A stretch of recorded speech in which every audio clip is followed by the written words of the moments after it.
Cláusula Raul Fernandes ou cláusula facultativa de jurisdição obrigatória. Opa, peraí, facultativa de jurisdição obrigatória, o que é isso? Bom, o nome parece contraditório, mas na verdade ele tenta dar conta de uma contradição. Acontece o seguinte, antes de existir a ONU, né, a Organização das Nações Unidas, existiu a Liga das Nações, com o intuito de garantir a segurança do mundo, que durou até 45 e, pelo que você já deve ter percebido, não funcionou. Bom, teve uma guerra, né? Mas ela dura até 1945, quando finalmente ela é substituída pela ONU, como nós conhecemos hoje. E, bom, um dos órgãos principais, né, desse sistema das Nações Unidas é justamente a sua Corte Internacional.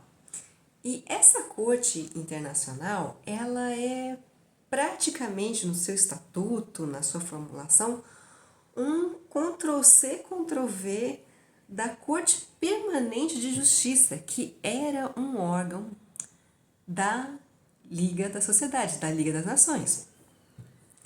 E de lá é que é importado esse mecanismo de cláusula facultativa de jurisdição obrigatória ou cláusula Raul Fernandes. Bom, afinal de contas, o que é essa cláusula? Ainda no momento da Liga das Nações existia um debate sobre a possibilidade, né, o alcance da jurisdição da Corte Permanente de Justiça.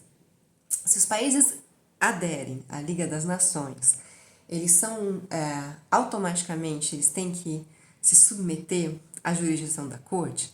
O que a gente precisa lembrar é que o direito internacional ele não é vertical como o direito interno, que é justamente, né, o Estado tem uma ingerência na vida dos indivíduos e o Estado ele garante a ordem, né? Ele pode punir, ele pode cercear, ele pode tirar a liberdade de ir e vir. Isso são todos os poderes de polícia que são garantidos para o Estado dentro do direito doméstico. Na arena do direito internacional, isso é completamente diferente, porque não existe um Estado do mundo, não existe um governo do mundo a que todos os países se submetam. A ideia é, pelo menos em teoria, que todos os países possuem igual soberania. Ou seja, como é que você vai, como você como país vai se submeter a uma corte? Então, existe esse debate se os países se submetem à corte, eles perdem a soberania, não perdem a soberania, como é que países que não são indivíduos de um Estado vão se submeter a uma corte? Essa é a grande questão. E, enfim, existiam aqueles que pensavam que não, se isso é uma organização internacional, todos têm que se submeter, e aqueles que pensavam que não, isso atinge a soberania dos países, até que, malandramente, Raul Fernandes, que é um dos representantes brasileiros na Sociedade das Nações, na Liga das Nações, propõe essa cláusula facultativa de jurisdição obrigatória. Ou seja, os países, eles aderem, se quiser, à jurisdição obrigatória da Corte. E eles podem dizer sobre quais assuntos essa jurisdição vai incidir. Ou seja, podem ser feitas reservas, né? E o que a CIJ, né, a Corte Internacional de Justiça, que é o órgão da ONU, já o órgão que nós temos hoje presente para manutenção da segurança do mundo, que não está trabalhando tão bem ultimamente, ele importa exatamente essa cláusula.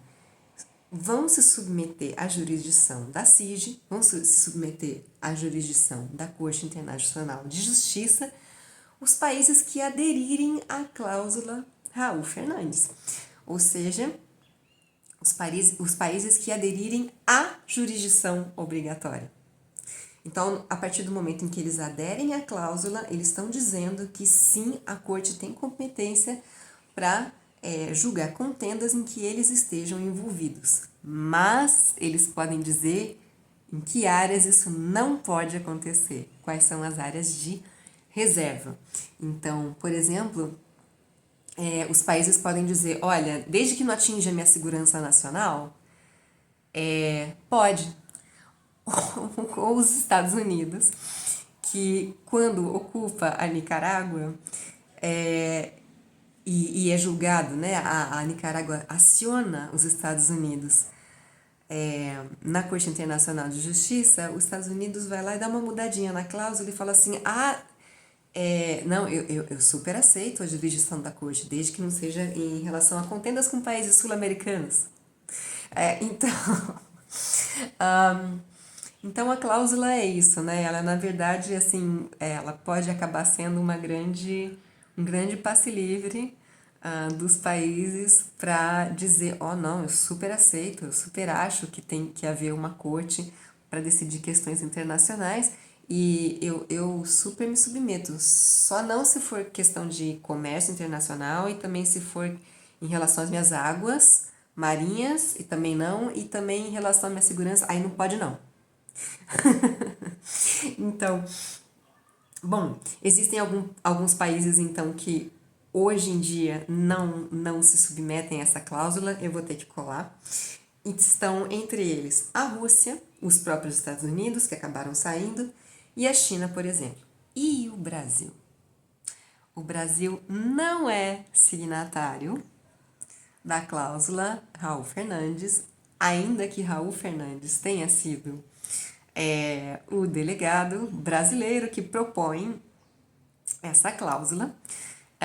O Brasil chegou a aderir no momento da assinatura da Carta de São Francisco, a carta que constitui a ONU, mas em 1948 ele já se retira e nunca mais voltou. Isso acontece porque essa adesão à cláusula Raul Fernandes ela precisa ser renovada. Né? E o que o Brasil fez foi nunca mais renovar. Bom, aqui na descrição desse vídeo eu coloquei uma breve explicação sobre a cláusula Raul Fernandes e coloquei também alguns exercícios, 2 exercícios, falando sobre a cláusula e como eles podem cair no TPS. Bom, bons estudos para todos e muito obrigada!